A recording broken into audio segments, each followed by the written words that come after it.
Setelah itu beliau menaiki langit kedua, bertemu Nabi Isa dan Nabi Yahya. Nabi Isa yang disebut Ruhullah, dan uniknya dia dengan tubuh yang dulu dia lahir. Assalamualaikum warahmatullahi wabarakatuh.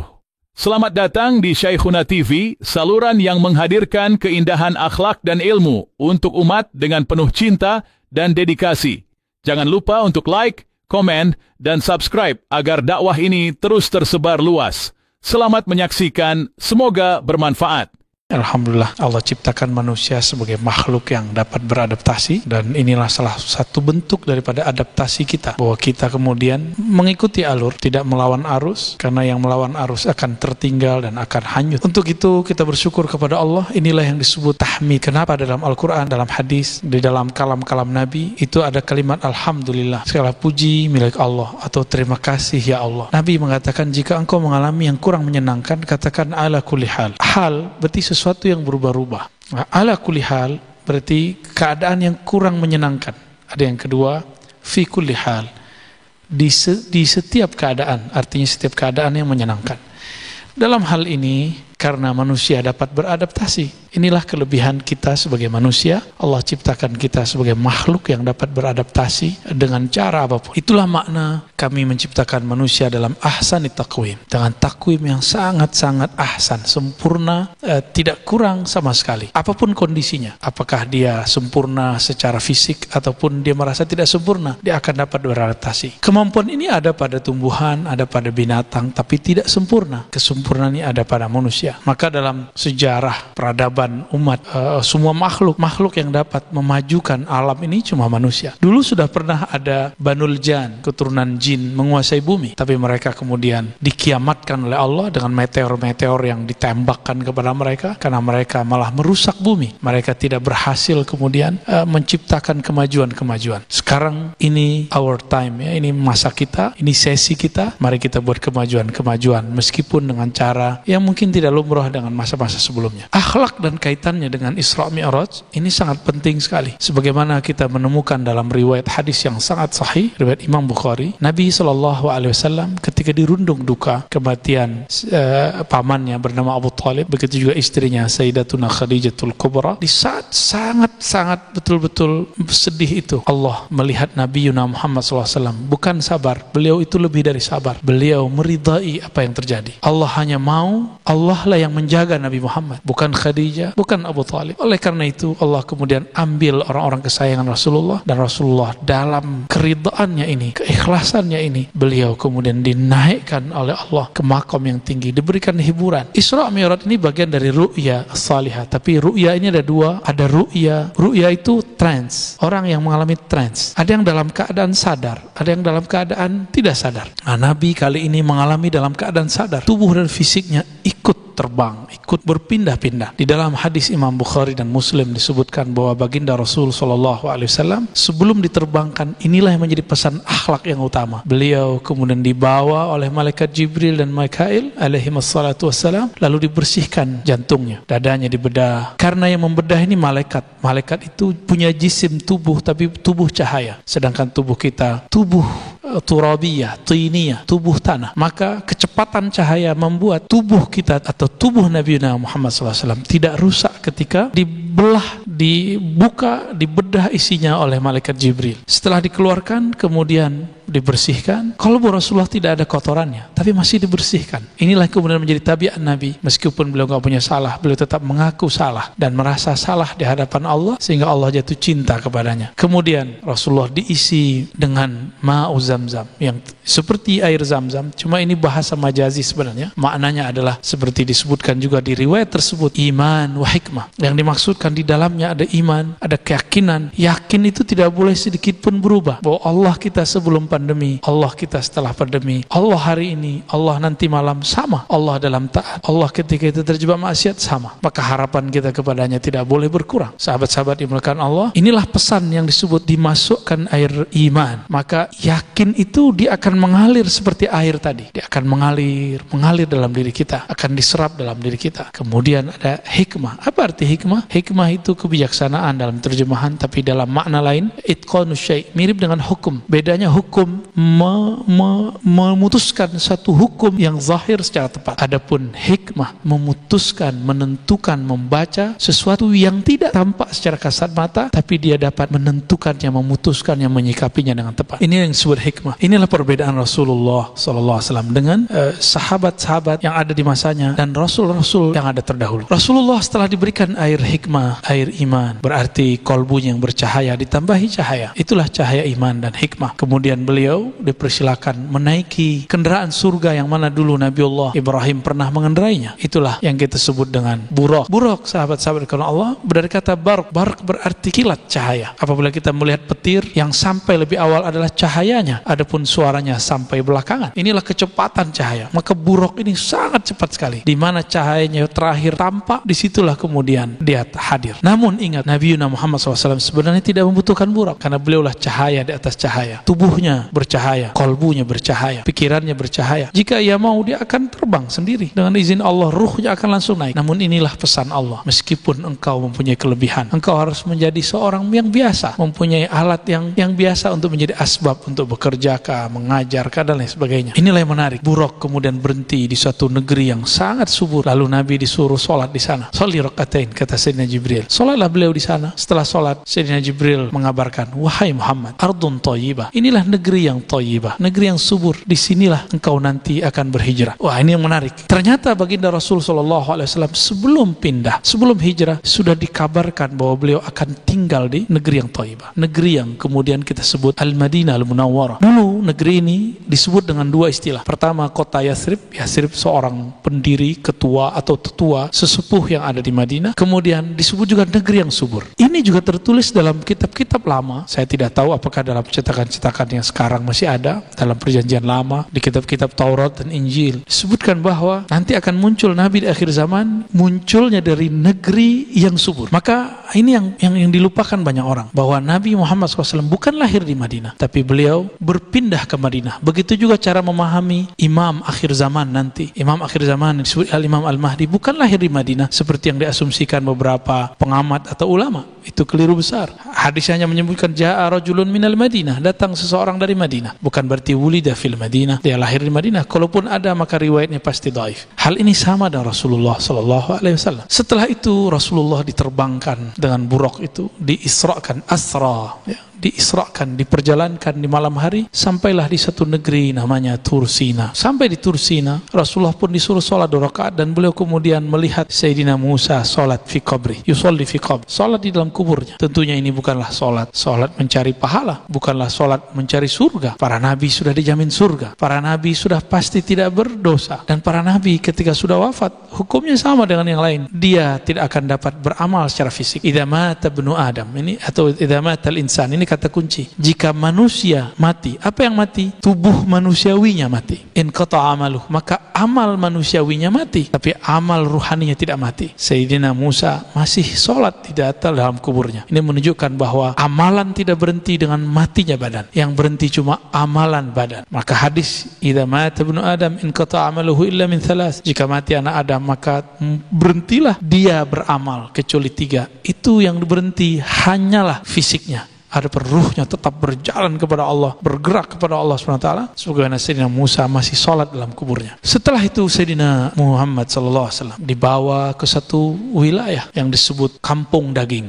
atau Baitul Lahmin. Dikabarkan oleh Sayyidina Jibril, wahai Muhammad, disinilah dulu Isa saudaramu dan ibundanya Maryam. Setelah itu kemudian Nabi Muhammad SAW diperintahkan untuk memarkir buraqnya. Nah, ini ada satu akhlak di sini. Meskipun buraqnya tidak akan kemana-mana, tapi asbab untuk mengamankan suatu barang benda perlu kita lakukan. Setelah itu beliau dipersilakan masuk ke dalam masjid. Inilah ajaibnya. Malaikat-malaikat itu memberikan jalan untuk Nabi Muhammad SAW, dan di dalamnya hadir nabi-nabi yang dulu pernah diutus, yang berjumlah 124.000. Apa artinya? Nabi-nabi itu Allah fisikkan saat itu, sehingga Nabi Muhammad SAW melihat mereka secara fisik. Nabi kemudian SAW diperintahkan untuk memimpin mereka sholat. Terjadilah imam, makmum, yang kita sebut jamaah. Inilah jamaah para nabi. Imamnya Rasul dan Nabi Muhammad, makmumnya adalah para nabi 124.000 orang. Semuanya menjadi makmum Rasulullah sallallahu alaihi wasallam. Semoga kita diizinkan nanti bermakmum kepada Rasulullah sallallahu alaihi wasallam. Sungguh indah salat tersebut karena langsung dipimpin oleh hamba Allah yang paling dicintainya, Nabi Muhammad sallallahu alaihi wasallam. Alam ini hanya diperuntukkan untuk Nabi Muhammad sebenarnya. Dalilnya, wa ma khalaqtul jinna wal insa illa liya'budun. Tidak aku ciptakan jin dan manusia kecuali untuk menyembahku. Dan yang paling sempurna menyembah Allah adalah Nabi Muhammad sallallahu alaihi wasallam. Setelah itu beliau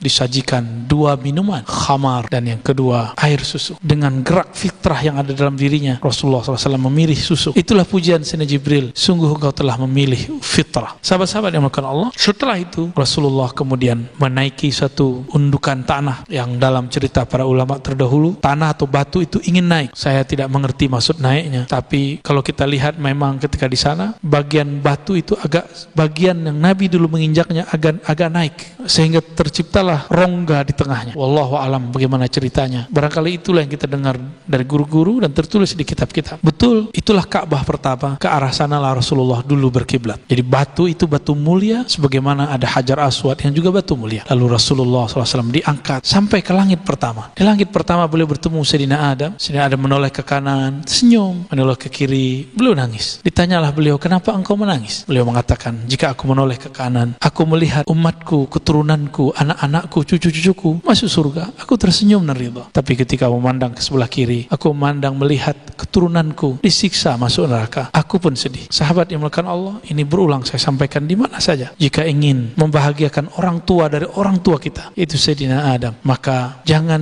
buat dia sedih dengan maksiat-maksiat kita. Jika kita maksiat, mari bertobat kepada Allah Subhanahu wa ta'ala. Setelah itu beliau menaiki langit kedua, bertemu Nabi Isa dan Nabi Yahya. Nabi Isa yang disebut Ruhullah, dan uniknya dia dengan tubuh yang dulu dia lahir, beda dengan Nabi Yahya. Tidak ada dialog yang utama di sana, mereka cuma saling menyapa lalu mengatakan marhaban min nabiy saleh wa akhi saleh, selamat datang wahai saudaraku Nabi yang saleh. Lalu jalanlah mereka naik ke langit ketiga. Ada suatu hal yang lupa saya sampaikan. Ketika Jibril mengetuk pintu langit, khazinus sama, penjaga langit bertanya, "Hei Jibril, bersiapa bersamamu?" Beliau mengatakan, "Muhammad wa qad bu'itsa ilaih." Itulah Muhammad, dialah yang diutus. Langsung dibukakan pintunya. Apa artinya? Setiap kali kita memanjatkan doa, setiap kali kita beramal, bacalah sholawat. Maka sholawat ini akan membuka pintu langit, insya Allah. Setelah itu beliau naik ke langit ketiga, bertemulah Nabiullah Yusuf alaihissalam, ajmalul insan fid dunya, manusia paling gagah di dunia secara fisik. Nabi Muhammad itu gagah sekali, tapi disembunyikan dalam nur-nurnya. Maka Nabi Muhammad mengatakan, Yusuf itu meskipun membuat ibu-ibu tidak merasa kesakitan ketika luka tangannya, keindahannya hanyalah separuh dari keindahan wajahku. Inilah yang membuat para sahabat mau berkorban untuk Rasulullah, karena keindahan rohani beliau melebihi keindahan Nabiullah Yusuf alaihissalam. Kemudian setelah itu naik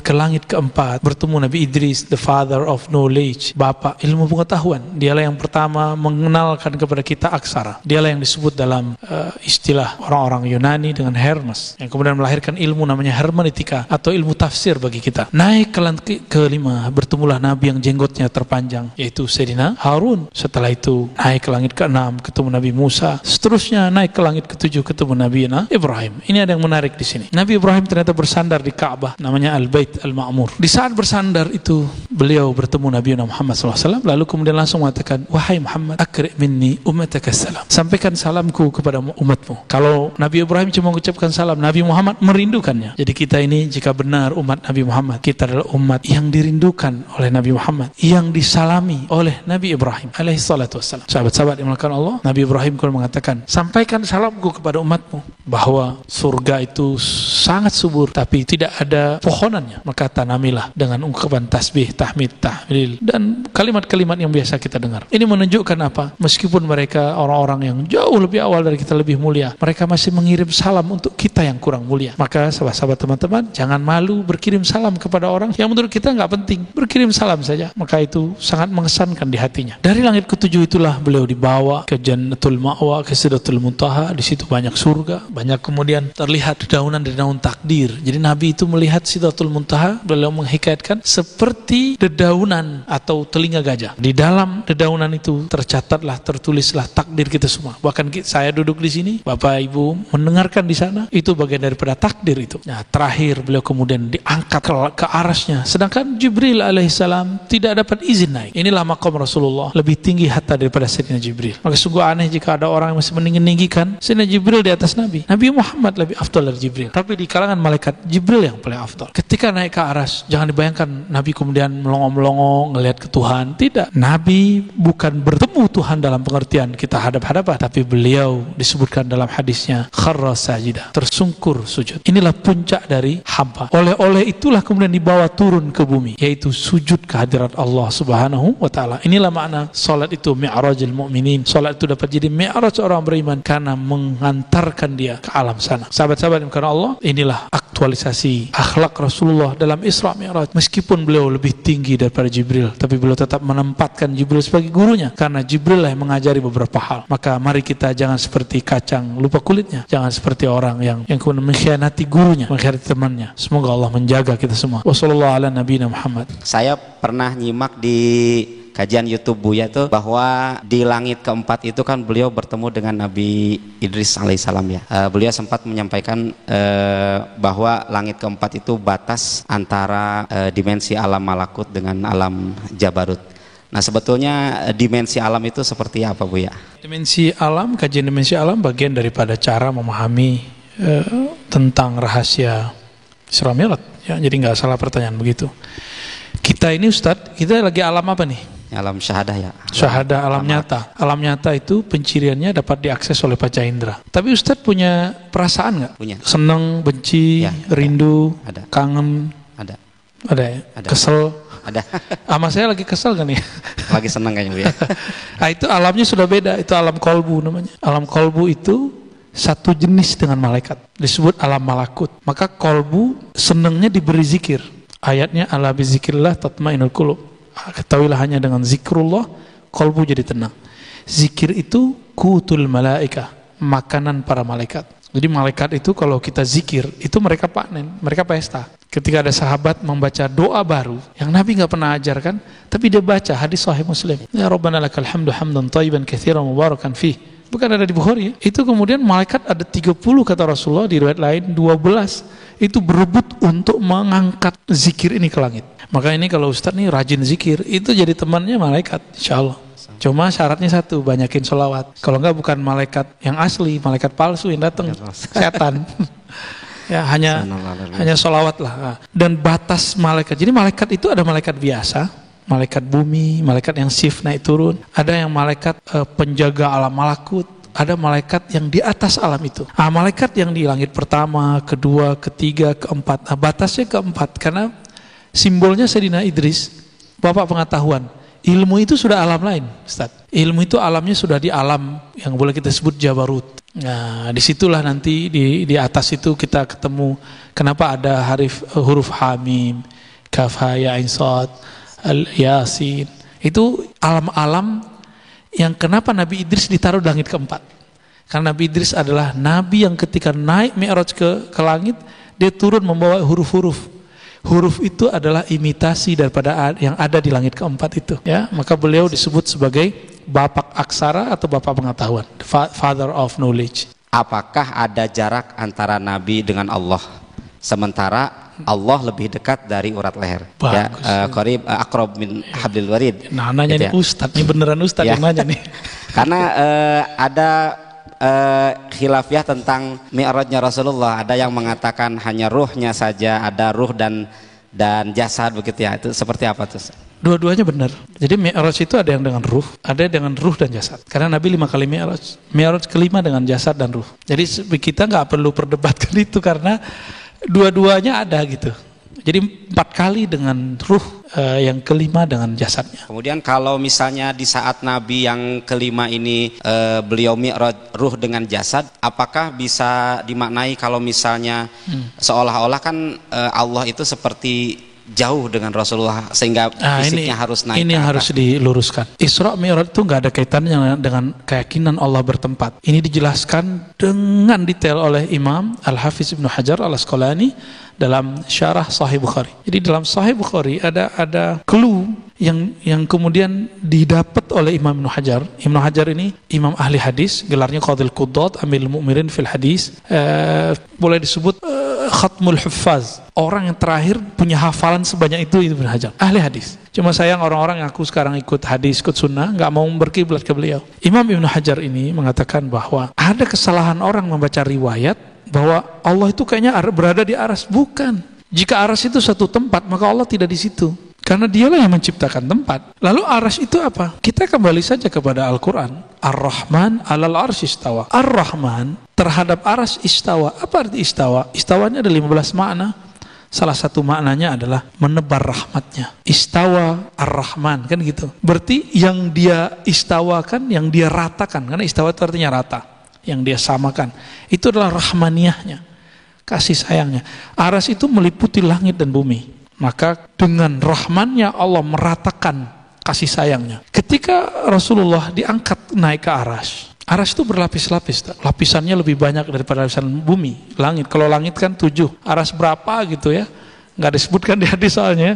Tapi itu berlapis-lapis. Ketika beliau sampai pada puncak aras, saya boleh menyebutnya dengan istilah Al-Bait Ar-Rahmani. Kalau ada Al-Bait Ma'mur, langit ke-7, ini puncaknya Al-Bait Ar-Rahmani. Berdasarkan surat Toha ayat 5 tadi itu ya. Ar-Rahman alal arsyis tawa. Al-Bait Ar-Rahmani.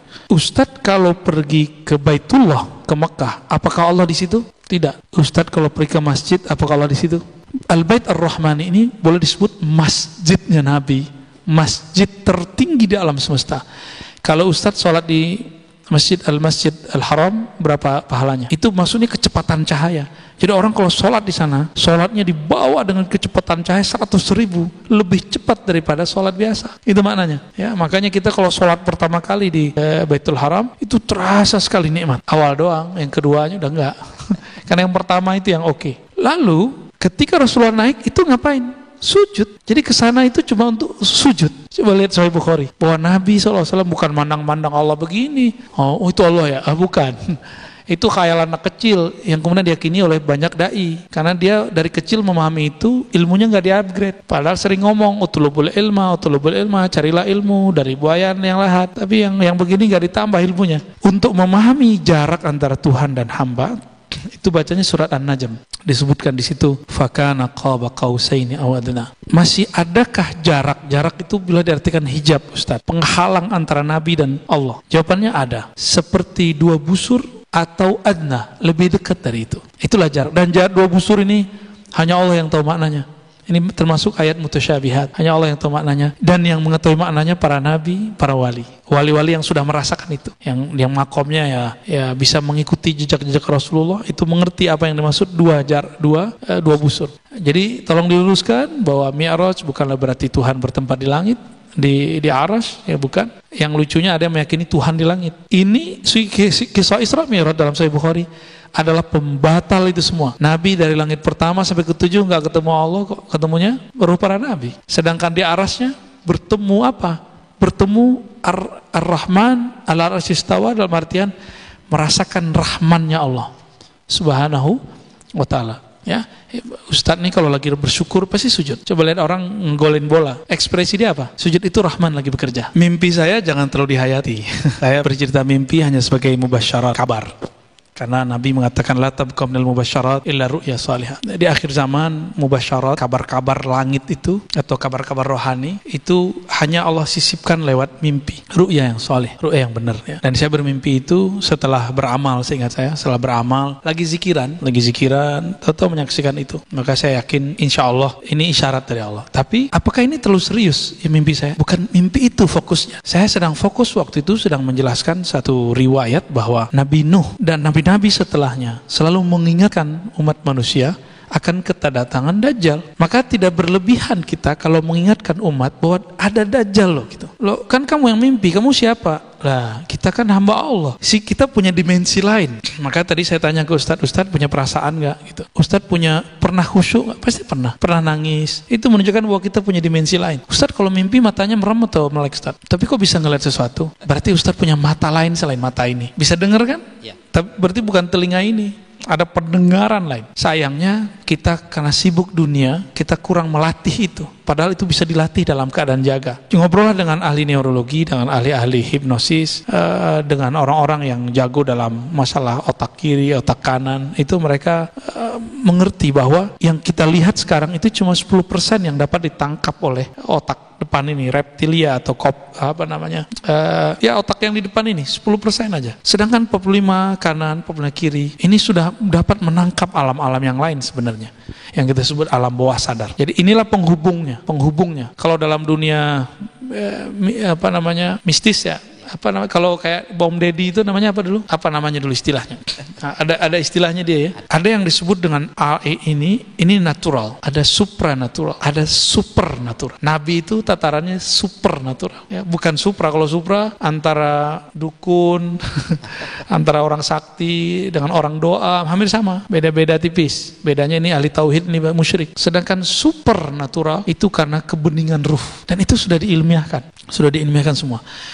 Ketika saya mimpi, teman-teman kalau mimpi berarti gelombang otaknya sedang mungkin antara 2 dan 3 ya, saat itu ya. Tapi kalau lagi 0, sekian sampai 1 atau sampai 2 itu nyenyak. Nabi-nabi itu ngomong begini, mataku tidur, hatiku tidak tidur. Berarti Nabi di mana? Teta, rata-rata. Di alam itulah terjadi komunikasi, menangkap alam-alam yang lain. Karena beliau seorang Nabi, maksum, dijaga oleh Allah. Kalau saya kan nggak masuk, nggak dijaga. Saya hanya minta dilindungi, hifz dari Allah. Semoga mimpi itu seirama dengan hadis Nabi. Jika tidak, maka saya kemudian bertobat juga kepada Allah kalau memang mimpi itu bermasalah. Tapi insya Allah sejauh ini mimpi itu minimal untuk mengingatkan diri saya sendiri dan orang-orang yang emang percaya dengan kajian kita bahwa Dajjal sangat dekat sekali waktunya, karena ini bumi sudah sangat tua. Jika nabi-nabi setelah Nabi Nuh mengingatkan sampai Nabi Muhammad mengingatkan, untuk siapa beliau mengingatkan? Untuk zaman kita, Ustaz. Mungkin Ustaz nanti ketemu kali Ustaz, aneh nggak nakut-nakutin nih. Masa kita ini Ustaz? Kira-kira begitu, wallahu a'lam bishawab. Mohon maaf Bu ya, kalau kaitannya dengan pendapat yang usia bumi ini 1500 tahun, oh iya, iya. Seperti apa? Itu hadisnya dhaif. Cuma mungkin ada benarnya, karena tidak semua hadis dhaif itu ditolak. Tapi untuk diyakini kok saya sulit mempercayainya, karena hadisnya memang dhaif. Namun secara ilmu huruf, namanya ilmu hisabul jumal, ketika ulama kita membaca seperti Imam Suyuti membaca ayat iqtarabatis sa'atu wa insyaqqal qamar, beliau mengatakan satu huruf ini dihitung sampai Al-Qamar, hitungannya adalah 1500. Barangkali ada kebenaran tersirat, kita tunggu saja. Kita yang penting siap-siap, perbanyak baca surat Al-Kahfi, terutama 10 ayat awal dan akhir. Kalau saya lebih cenderung kepada ayat terakhirnya, karena isinya tentang tidak syirik. Dajjal itu mengajak syirik, maka ruh surat Al-Kahfi menurut saya itu ayat terakhir itu. Ya, wala yusyrik bi ibadati rabbih ahada. Ini paling dahsyat kalimatnya. Jangan pernah sekutukan Allah dengan siapa saja. Jadi nggak usah khawatir dengan hadis 1500 tahun, karena hadis dhaif. Amalkan saja ini. Inilah pesan Habib Umar ya. Kita nggak akan teruskan juga. Begitu juga wali-wali yang dikatakan 8 orang itu ya. Wallahu a'lam bishawab. Buya mau tanya, untuk Isra dan Mi'raj itu ada yang mengatakan, tadi sudah dibahas ya, rohnya saja, ada yang mengatakan fisik dan rohnya saja. Bagaimana alasan keduanya, dan Buya sendiri cenderungnya ke mana? Seperti yang saya sudah sebutkan Pak Aksol ya, Pak Waka, bahwa di riwayat Imam Bukhari yang dikumpulkan oleh Imam Ibnu Hajar Al-Asqalani ada semacam ragam Mi'raj. Imam Ibnu Hajar mengerti clue ini karena beliau seorang rohaniawan, maka beliau menyimpulkan ada 5 kali Mi'raj ya. Dari 5 kali itu ada kalimat subhanalladzi asra bi abdihi laila. Kalimat yang terakhir ini laila, sekali malam, suatu malam. Berarti salah satu dari 5 itu bi abdihi, dengan hambanya, bukan biruhihi atau fi manamihi atau bi aqlihi atau bi khayalihi, enggak. Bukan dengan khayalnya, bukan dengan akalnya, tapi dengan abdihi, makom ubudiyahnya. Dan itu mesti pakai fisik. Jadi kalau ada orang nggak percaya Isra Mi'raj dengan fisik, dia tidak kafir. Cuma dia melanggar mayoritas ulama. Ya, melanggar. Kalau cuma pakai fisik, pakai mimpi, lah saya juga sering mengalami mimpi-mimpi begitu. Ya. Atau guru-guru saya sering mengalami itu. Terus nggak beda dong kita dengan Nabi. Harus ada perbedaan kita. Beliau sangat sempurna dibandingkan manusia yang lain. Beliau mengalami mi'raj terakhir dengan tubuh dan jasad. Sesuai perkataan jumhur ulama dinukil oleh Maulana al-Imam Ibnu Hajar al-Asqalani ya, rahmatullah alaih. Ya. Kalau kaitannya dengan ini Buya, dengan di ayat berikutnya kan ada masih di surah Al-Isra ya, wa ma ja'alna ru'yallati arainaka illa fitnatal linnas. Sebagian kalangan ada yang menafsirkan makna ru'ya di situ adalah mimpi. Nah, bagaimana kaitannya dengan ayat pertama dari surah Al-Isra ini? Nah, ini gabungannya. Kalau asra bi abdihi, tubuh dan jasad. Sedangkan ru'ya itu ada dua. Tadi kita di depan sudah menyebutkan bahwa ru'ya, pandangan metafisik, itu bisa dialami saat orang sadar jika gelombang kerohaninya kuat. Ya. Ada yang dialami oleh orang cuma dalam mimpinya jika gelombang rohaninya, energinya, frekuensinya tidak kuat. Jadi dia hanya bisa mengalami itu saat tidur. Ya. Kalau dia mengalami saat sadar, dia bisa pingsan. Ya. Bisa pingsan. Jadi itu penting Ustaz. Kalau yang bi abdihi lailan itu linuriyahu min ayatina, untuk memperlihatkan ayat-ayat kami. Sedangkan yang di ayat barusan, tidaklah kami arainaknya, kami perlihatkan kepada kamu daripada ru'ya kecuali ujian. Jika digabung, apapun pengalaman rohani Nabi itu ujian. Maka nanti akan terjadi kembali. Nabi ketika turun, Abu Jahal, Abu Lahab, orang Mekah mengatakan Nabi ini orang Nabi palsu, pendongeng, orang gila, sama. Nanti kalau muncul wali-wali, ini wali-wali ini kan ngalami hal yang sama, ruhnya naik. Kalau dia cerita tentang hal itu akan dibilang gila. Baik, terima kasih ya Pak Aksal, sudah cukup ya penjelasan dari Buya, luar biasa. Ini satu lagi Buya, terakhir insya Allah mungkin. Ini dari Ustadz Firman Hamdani. Pertanyaan kedua dari beliau, apakah yang dimaksud dengan Nur Muhammad? Apa bedanya dengan Nur Iman? Apakah Muhammad itu sendiri nama seorang manusia atau jabatannya? Kadang-kadang di beberapa YouTube kan kita secara manusia itu ada nama fisik kita ya Buya, yang pernah saya dengar dari kajian dari Buya, ada nama ruhani kita. Betul. Nah, bagaimana penjelasannya Buya? Setelah Allah meniupkan ruh pertamanya yang bernama Ahmad, ruh ini kemudian memancarkan cahaya. Ya, cahaya ini bernama Nur Muhammad. Nur Muhammad ini kemudian memancarkan lagi, jadi pecah cahayanya menjadi 124.000. Ya. Dari yang satu ini akan menjadi pecahan-pecahan lagi. Makanya jumlah Nabi 124.000, jumlah sahabat Nabi 124.000, sama persis. Kan sahabat-sahabat itu pewaris Nabi semua. Ya. Dari pecahan nur yang misalnya ambil 124.000, ambil satu. Ini kan mecah lagi. Coba cahaya. Cahaya ini kan menyebar sebenarnya. Cahaya itu menyebar. Dari sebaran cahayanya, masuklah, terekamlah di dalam diri kita. Maka kita ini menyimpan salah satu memori tentang Nur Muhammad atau cahaya Nur Muhammad. Kira-kira begitu. Jadi Ustadz ini senang ngaji begini karena di dalam dirinya ada nur itu. Ya, nur itu membuat kita bisa melihat mana yang benar, mana yang salah. Jadi Nur Muhammad itu bukan Nabi Muhammad bin Abdullah yang kita maksud, tapi ini lebih awal lagi. Sebelum Sayyidina Muhammad bin Abdullah. Namun induk dari nur ini belum mempunyai wadah. Itulah terakhir wadahnya Sayyidina Muhammad sallallahu alaihi wasallam. Maka beliau mengatakan ana sayyidu waladi Adam. Aku sayyidnya manusia, penghulu semua manusia. Kenapa? Karena nurku adalah sumber nurnya manusia. Jika Nabi Adam adalah kakek tubuh, aku adalah kakek cahaya. Kira-kira begitu. Jadi aku adalah sumber cahaya. Wallahu alam, ini pengistilahan aja. Dalilnya banyak, cuma nggak mungkin saya sebutkan satu persatu. Dan saya yakin Ustadz Firman sudah pernah mendengar kajian ini ya. Kan guru bahasa Arab tadi ya? Beliau guru bahasa Arab. Wallahu alam bisawab. Mohon maaf, satu lagi Buya, itu tadi bedanya dengan Nur Iman itu. Antar Nur Iman. Nur Iman itu adalah turunan dari Nur Muhammad. Karena di dalam diri kita ada cinta kepada Sang Muhammad.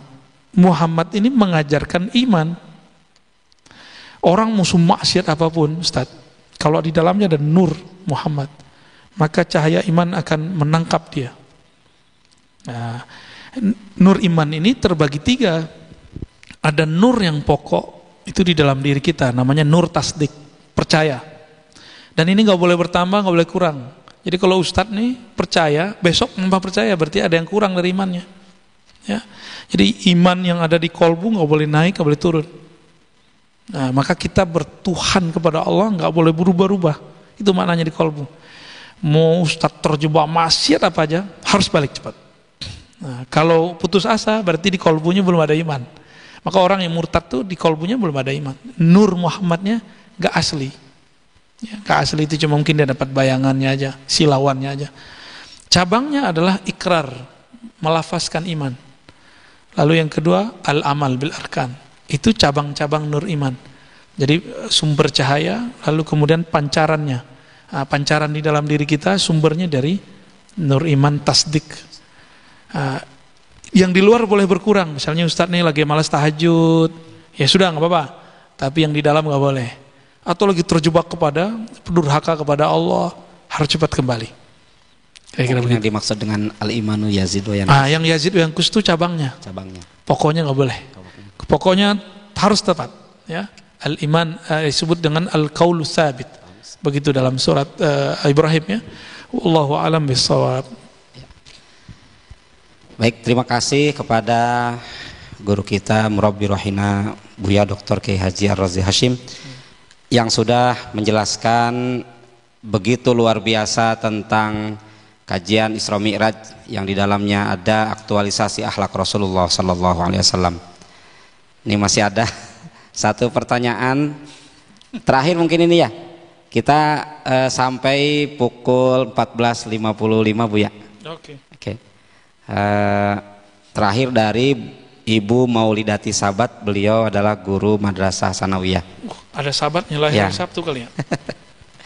Izin bertanya, saat Nabi Isra Mi'raj melalui beberapa lapis langit dan bertemu dengan para nabi lainnya, apakah yang dimaksud dengan langit di sini makna fisik seperti yang kita tahu atau bagaimana? Ada fisik itu langit sama udunnya. Jadi langit sama udunnya itu, jadi kalau Ustadz ngelihat ke atas sampai mata paling ujung, sampai kepada bintang-bintang, itu langit, semua langit fisik. Semuanya sebenarnya madi, ada benda fisiknya. Tapi sebagaimana di alam ini, di tubuh Ustadz ada dimensi non fisik, maka di langit yang satu ini juga ada dimensi non fisik.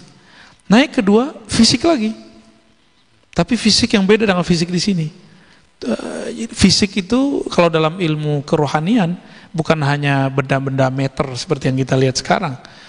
Karena seperti yang saya katakan tadi, di langit kedua itu tubuh yang ada harus tubuh cahaya. Kan Nabi Isa itu kan karena waktu ibunya hamil memakan makanan-makanan surga yang sebenarnya itu cahaya. Makanya tubuh beliau sampai sekarang kuat di sana. Udah berapa tahun umurnya berarti? 2000 tahun ya? Ya. 2022 tahun umur Nabi Isa di sana. Nabi Idris sudah mati duluan, maka dia sudah dapat tubuh baru sebenarnya, energi baru. Nah, Nabi Muhammad lebih canggih lagi. Nabi Muhammad hampir setiap malam didatangi Nabi, Rasul, para malaikat yang mengabarkan bahwa Aminah, engkau mengandung seorang anak yang merupakan penghulu para nabi dan membawa energi. Maka tubuh beliau itu cahaya. Ketika Sayyidah Aminah lahir, itu yang terlihat cahaya. Aminah apakah halu? Tidak. Cahayanya dimensi apa? Dimensi alam rohani. Tapi dimensi alam rohani ini bisa ditangkap oleh orang-orang yang dia orang makhluk alam ini, tapi dia kelembutan hatinya bisa menangkap alam yang lain. Ya seperti Ustadz lah, ketemu orang, ada yang senyum biasa, ada yang nyengir, ada yang benci, ada yang jatuh cinta. Nah itu udah beda alam. Sama naik ke sana juga begitu. Ada fisiknya, tapi juga ada dimensi rohaninya. Wallahu a'lam bishawab.